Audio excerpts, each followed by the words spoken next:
미국은 트럼프 정권이 들어서면서 그동안 해오던 사업들이 엎어진 게 한두 개가 아닙니다. 그런데 트럼프로 인해 한국이 뜻밖의 반사이익을 생긴다는 보고서가 올라왔는데요. 호주가 도입하려던 핵잠수함 사업이 미국에 의해서 재검토되는 것으로 알려지면서 한국이 그 빈자리를 차지할 것이라는 소문이 수면 위로 떠오르기 시작했습니다. 호주 정부는 오커스 협정이 트럼프 정권이 들어서면서 위협을 받고 있는데 그로 인해 자신들의 잠수함 사업이 큰 영향을 받을 것으로 알려지며 호주의 근심이 높아지고 있습니다. 미국의 자국 이기주의 아메리카 퍼스트로 인해 호주가 핵잠수함을 보유하지 못할 경우 대안으로 프랑스가 개발한 바라쿠다급과 대한민국에 새로 개발하고 있는 도산 안창 호급 배치 3이 유력한 후보로 될 것으로 보이며 기수 이전을 통해 현지 생산에 강점이 있는 대한민국이 유력한 후보로 떠오르고 있는데요. 미 국방부는 호주의 기술 이전을 통해서 원자력 잠수함 보유를 진행하고 있지만 여러 가지 문제에 대해서 정치적인 지형이 크게 바뀌면서 애초 계획이 실현되기 어려워지고 있습니다. 미국은 호주가 대만에서 전쟁이 발발할 경우에 적극적으로 참전하지 않을 것으로 보고 있는데 굳이 전략무기인 핵잠수함을 지원할 필요가 있는가에 대해서 의구심이 높아지고 있습니다. 또한 미 해군도 자국 방산업체의 생산력 감소로 인해서 핵잠수함을 필요한 수량만큼 도입하지 못하고 있는 상황이기 때문에 호주를 지원하기 어렵다는 것입니다. 미 정치권에서는 자신들이 필요한 잠수함도 제대로 만들지 못하는 상황에서 미국에게 비협조적인 호주의 핵잠을 판매하는 것에 대한 비판이 높아지고 있다는데요. 트럼프 정부는 중국이 대만을 침공할 경우 호주가 핵잠수함을 전장에 투입하지 않을 것으로 확인하는데 자동참전이라는 강력한 조약 없이 핵잠수함을 호주에 판매하는 것에 회의적인 입장을 보였습니다. 호주 정부는 중국의 영향력이 크게 확대되기 때문에 이를 억제하는 데 동의하지만 그렇다고 대만에서 전쟁이 발발할 경우 미국과 함께 자동으로 참전하는 데는 주저하고 있습니다. 호주가 이러한 스탠스를 지속해 유지할 경우에 미 해군의 전력 약화까지 우려되고 있는 상황에서 기술까지 공급해 호주를 키워줄 필요가 없다는 것인데요. 트럼프 행정부도 호주가 진행하고 있는 오커스 협정을 동결하거나 취소를 압박해 새로운 협정을 체결하게 만들고 군사비를 더 투자할 수 있도록 강제할 수도 있어 아예 원점에서 모든 사업을 재검토할 것으로 예상됩니다. 그러나 호주 입장에서는 핵잠수함 13척을 도입하는데 최대 300조 원이 넘어갈 것이라는 천문학적인 도입 비용에도 불구하고 미국이 요구하는 과도한 조건을 받아들일 가능성은 없습니다. 중국이 대만을 침공할 경우 미국을 도와서 전쟁에 자동으로 참전하는 것은 호주 내 정치권을 비롯해 호주 국민들 입장에서는 수락하기 어렵기 때문에 트럼프의 결단으로 인해 오커스 협정은 파괴될 것이 유력한 상황입니다. 미국은 호주가 보유한 조선 기술력에 대해서도 회의적인 것으로 알려졌는데요. 미국의 소중한 기술자들을 호주에 파견할 경우 미 해군이 요구하는 잠수함 건조 기간이 더 길어지고 비용이 크게 높아질 것을 우려하고 있습니다. 호주가 핵잠수함을 필요로 하고 있지만 그렇다고 다른 나라 전쟁에 군사력을 파견하는 것은 신중해야만 하기 때문에 트럼프 정부가 무리한 협정을 요구할 경우에 핵잠수함 도입을 포기하는 것을 진행할 가능성이 높습니다. 외신들도 이러한 분석을 내놓고 있으며 오커스 조약에 대한 존속 여부가 불투명해지고 있다고 보도하고 있습니다. 오커스 사업의 중요한 핵심 축인 미국도 사업이 위기에 놓이게 될 것이라는 데 동의하면서 미국이 오커스 사업을 파괴할 것에 대한 촉각을 곤두오고 있는 것으로 알려졌는데요. 미국이 핵잠수함 사업을 포기할 경우에 영국 혼자 사업을 진행할 가능성이 없어 무산될 가능성이 높아질 것으로 예상되고 있습니다. 오커스 협정을 폐기하는 것은 미국이 핵심 동맹국인 호주와 안보협력의 축을 무너뜨린다는 것이지만 트럼프가 자국 이기주의를 강조하면서 나토의 뒤통수까지 때리고 있어 아무렇지도 않게 무산시킬 수 있다는 전망이 흘러나오고 있습니다. 호주는 2016년 프랑스와 협력해 잠수함 사업을 진행하다가 2021년 미국 영국과 협력해 핵잠수함 도입을 정책으로 수정하면서 프랑스에서 도입하려던 사업을 파괴했었습니다. 하지만 중국 해군의 영향력이 오세아니아까지 빠르게 확대되고 있는 상황이라 2032년까지 5척의 핵잠수함을 인도받기로 약속되었던 상황에서 이처럼 도입무산이 나오자 크게 당황하고 있습니다. 특히 이전 정부가 프랑스와 정상적으로 추진하던 잠수 사업을 핵잠수함 도입으로 정책을 바꾸면서 오커스 사업이 파괴될 경우 지난 10년간 추진했던 잠수함 사업이 물거품이 될 것으로 보여 호주 내 정치적으로도 큰 논란이 발생될 것인데요. 외신 보도로 인해서 호주가 야심차게 추진했던 잠수함 사업이 물거품이 되면서 정치적인 후폭풍도 거세질 것으로 예상되고 있는데 오커스 사업을 대신할 대책을 빠르게 마련할 것으로 예상됩니다. BBC에서 미국 싱크탱크 디펜스 프라이어리티스의 제니퍼 카바나 박사가 BBC와의 인터뷰에서 미국이 잠수함 용량이 이미 확장되었기 때문에 호주와의 거래를 다시 살펴보는 것이 절대적으로 옳다고 말했습니다. 또한 그녀는 미국이 핵추진 잠수함에 대한 자국의 수요를 충족시킬 수 없다며 호주로서는 한국 같은 동맹국에게 의지해야 될 것이라고 했습니다.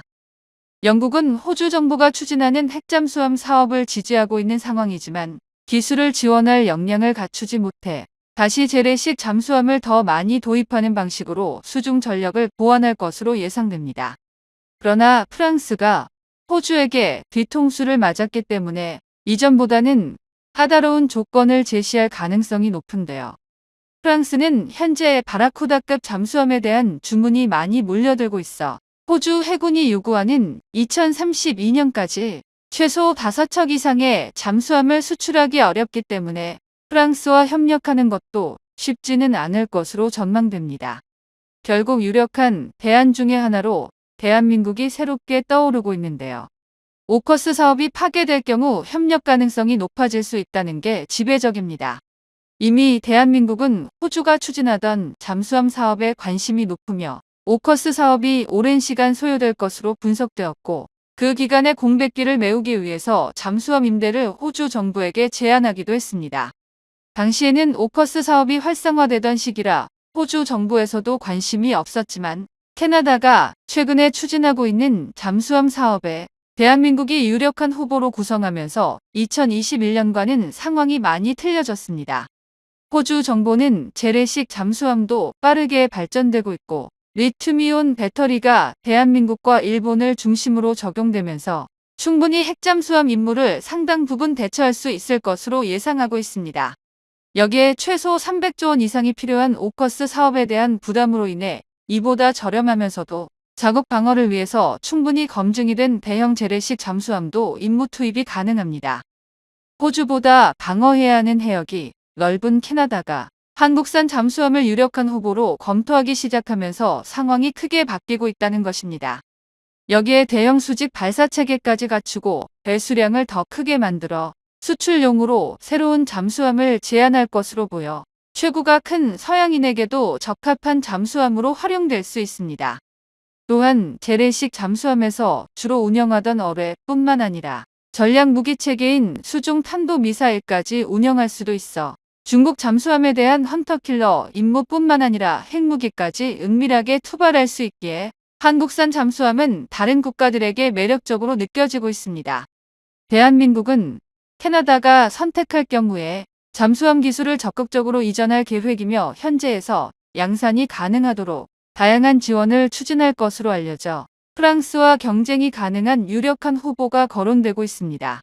이번 사건을 계기로 트럼프 대통령이 자국 우선주의를 강화하면서 동맹국들이 각자 도생으로 생존하는 경향이 강해질 것으로 보이며 정권이 바뀌면 약속을 쉽게 파괴할 수 있다는 점이 확인되자 호주가 대안을 적극적으로 마련할 수밖에 없는 상황입니다.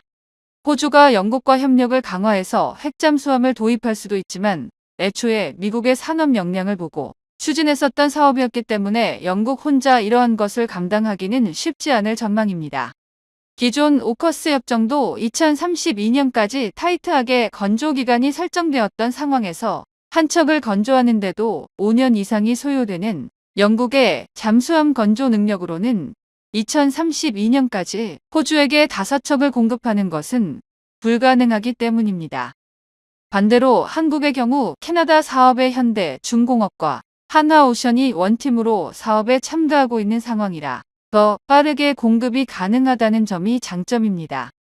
대한민국은 3,000톤급 잠수함 사업을 진행하면서 벌써 6번째 후속 모델을 건조하고 있으며 배치3 사업에서는 리튬이온 배터리를 더 많이 적용해 수중에서도 빠른 속도로 이동이 가능하다는 점이 주목받고 있는데요. 또한 캐나다 사업이 시작될 경우에 한꺼번에 잠수함이 대량 양산되면 도입 단가도 낮아질 것으로 예상되기에 더 매력적일 수밖에 없습니다. 아직까지는 외신을 통해 트럼프 정부가 오커스 사업을 재검토할 가능성이 높다는 정도로 보도가 나오고 있지만 나토에서도 탈퇴한다고 협박하고 있는 트럼프로 인해 호주 오커스 사업이 원점에서 재검토될 가능성이 높다고 보는데요. 중국 해군이 잠수함을 지속적으로 대량 건조하고 있는 상황에서 미 해군은 기존에 운영했던 잠수함에 대한 창정비도 어려움을 겪고 있기에 자국군에 공급할 잠수함을 우선적으로 공급할 전망이 유력합니다. 그렇기에 오커스 사업이 파괴되지 않더라도 상당한 기간 동안은 지연될 것이 확실해 공백을 메우기 위해서라도 대형 재래식 잠수함 도입을 적극 검토할 가능성이 높아진다는 것입니다. 이번 사건을 계기로 지상 무기 체계뿐만 아니라 잠수함까지 대한민국과의 협력을 더욱더 확대할 것으로 예상됩니다. 2024년 영국이 발표한 통계에 따르면 미국은 조선업계에서 세계 20위권 밖에 위치하고 있습니다. 미국은 1년 동안 이지스 구축함을 고작 1.6척에서 1.8척 정도만 건조하고 있지만 한국은 1년에 최대 3척 이상을 건조할 수 있어 거의 2배의 생산 역량 차이가 나고 있는데요. 게다가 생산 단가는 오히려 한국이 미국의 절반에 불과하니 미국 측의 조선 기술력은 한국을 상대로 나은 점이 단 하나도 없는 상황입니다. 더욱 충격적인 것은 한국의 대표적인 조선업체인 HD 현대중공업의 선박 건조 능력이 지난해 미국의 전체 선박 건조량보다 4배 이상 높은 수치를 기록하고 있다는 것입니다. 미국 전체가 단 하나의 한국 조선소보다 25%에 불과한 능력을 가지고 있다는 점은 미국의 조선 역량이 지하까지 추락했다는 것을 보여주는데요. 오죽하면 월스트리트 저널 등의 미국 매체는 한국의 정조대왕함을 주목하며 미국보다 비용은 절반에 불과한데 건조기간은 3분의 1에 불과하다며 부러움을 드러내기도 했습니다. 이 밖에도 다른 함정의 건조 속도와 현황을 비교해보면 미국의 조선업 실태가 매우 심각하다는 것을 손쉽게 알 수 있습니다. 현재 미국이 차기 전략 핵잠수함으로 건조하고 있는 컬럼비아급 잠수함은 12에서 16개월이나 건조 일정이 지연되었으며 버지니아급 잠수함 블록포는 건조 일정이 무려 36개월이나 지연되는 심각한 문제를 일으켰습니다. 무기 제작 과정에서 일정이 지연되는 경우가 없는 것은 아니지만 잠수함 한 척의 건조가 3년이나 지연되는 건 도저히 납득하기 어려운 문제인데요. 또한 한국은 미국으로부터 수주한 해군 함정 MRO 사업이 시작부터 초대박이 터졌습니다. 한국은 지난해 7월 미국과의 수상함 관련 함정 정비 협약 MSRA 인증을 받은 직후 곧바로 미 해군의 군수 지원함인 윌리 시라함의 정비 작업에 착수했습니다. 당시로서는 주력 함정이 아닌 지원함의 정비를 맡았다는 이유로 그다지 큰 경제적 효과는 없을 것이라는 일부 비관론이 등장하기도 했는데요. 그런데 한국의 조선 업체들이 미국조차 찾지 못했던 새로운 결함을 발견하여 추가 정비까지 진행하였습니다. 미국 입장에선 본인들이 요청한 정비 소요도 기한 내에 끝마친 한국이 추가로 먼저 또 다른 결함까지 찾아서 수리를 제안했으니 한없이 고마울 수밖에 없습니다. 아닌 게 아니라 현재 미국은 자신들의 주력 함정인 항공모함과 핵잠수함조차도 제대로 된 정비 여력이 없어 용접 불량을 일으키고 있으며 이 때문에 조지 워싱턴함은 원래 일정보다 2년이나 정비 작업이 늦춰졌습니다. 또한 미국은 문제가 발생한 항공모함과 핵잠수함 이외에도 현재 건조 중이거나 정비 중인 23척의 함정에 대해 모조리 전수조사를 실시하고 있으며 법무부에서 별도로 관련자들을 조사하고 있을 정도로 문제가 점차 심각해지고 있는데요. 중국이 계속해서 치고 올라오고 있는 상황 속에서 자체적으로는 보유한 함정의 유지 보수와 용접조차 어려운 해군 함정의 현미경처럼 함정 상태를 진단하는 한국의 조선 기술은 앞으로 양국의 군사적 기술적 신뢰도를 한 단계 더 높여줄 수 있습니다. 지난해 8월 한국 조선소에 입항했던 미 해군의 군수 지원함 윌리 시라함은 약 4개월간의 유지 보수 작업을 거친 뒤 이달 안으로 미 해군에 인도될 예정이었습니다. 그런데 전 세계에서 가장 뛰어난 기술을 보유한 우리 대한민국의 조선 기술자들은 미 해군이 제시한 정비 소요 이외에도 추가로 정비가 필요한 부분을 찾아냈고 곧바로 미 해군에 추가 정비 소요를 제시했습니다. 이에 미 해군도 곧바로 한국 측에 추가 정비 작업을 요청했고 한국은 윌리 시라함에 대한 추가 정비와 함께 기존의 계약금보다 대폭 증가 매출을 보장하는 수정 계약까지 체결했는데요. 한국은 함정 상태를 정밀하게 분석하고 잠재적인 결함을 조기에 발견할 수 있는 첨단 진단 기술을 보유하고 있으며 체계적인 정비 프로세스를 통해 미 해군이 미처 알지 못했던 여러 문제를 초기에 식별할 수 있었습니다. 그리고 이로써 한국은 미 해군의 첫 번째 MRO 요청을 성공적으로 진행했을 뿐만 아니라 기존보다 더 큰 경제적 이익을 창출하는 데 성공했습니다. 미 해군이 한국의 추가 수리 제안을 전적으로 믿고 정비 계약을 변경했다는 것은 양국의 신뢰도 향상과 한국의 경제적 이익 증대 측면에서 매우 큰 의미를 가진다고 할 수 있습니다. 게다가 한국은 곧 미 해군의 두 번째 MRO 요청으로 미군의 급유함인 유코남에 대한 정비 작업도 본격적으로 진행될 예정입니다. 더군다나 유코남은 미 해군 MRO 사업을 주도하는 한화오션 측에서 같은 지역 내 협력업체인 중소조선소들과 협력으로 사업을 진행하며 기업 간의 상생 효과까지 내고 있는 것으로 평가를 받고 있습니다.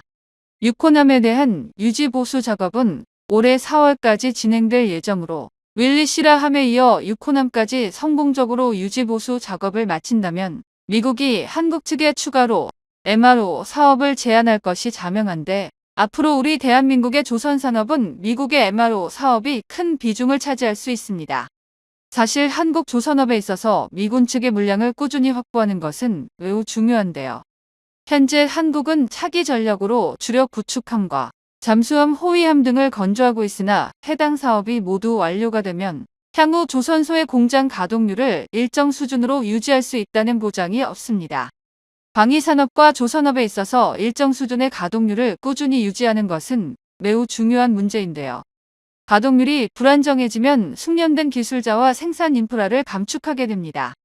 그러나 방위산업 및 조선업은 대규모 공장 설비와 숙련된 기술자를 유지하지 못하면 장기적으로 우수한 기술력을 상실하게 되고 이를 재건하는 과정에서 시장 점유율과 기술 혁신이 뒤떨어지는 문제를 야기할 수 있습니다. 따라서 한국 조선업체들의 공장 가동률을 꾸준히 유지하는 것은 향후 우리 대한민국이 다른 함정을 건조하고 개발할 수 있는 역량을 유지하기 위해 반드시 필요한 요소이며 미 해군의 MRO 사업을 지속해서 수주하는 것은 경제적 이익을 넘어 대한민국 안보에도 많은 영향을 미칠 수 있습니다. 한 가지 다행스러운 점은 현재 미국의 동맹국 중에서 이러한 MRO 사업을 진행할 수 있다라는 한국이 유일하다는 점입니다. 이에 트럼프는 미국의 법률을 우회하여 한국이 미 해군 함정 건조를 진행할 수 있도록 대통령 행정명령을 통해 한국을 예외 조항으로 두는 방안을 구체화하고 있습니다. 미국은 버스 톨리프스 수정법에 따라 군함의 해외 건조를 금지하고 있습니다. 국가 안보를 지키고 기술 유출을 차단하기 위해서는 자국 내에서 함정을 건조해야 한다고 판단했기 때문으로 이러한 법규는 한국이 MRO 시장에 진출하더라도 미 해군의 신규 함정 건조를 수주하지 못하는 족쇄로 자리했습니다. 하지만 번스 톨리프슨 수정법에는 한 가지 예외 조항이 있는데 국가 안보와 관련하여 긴급 상황이 발생하거나 기술적 이유가 있을 때는 해외 건조를 허용할 수 있게 되어 있습니다.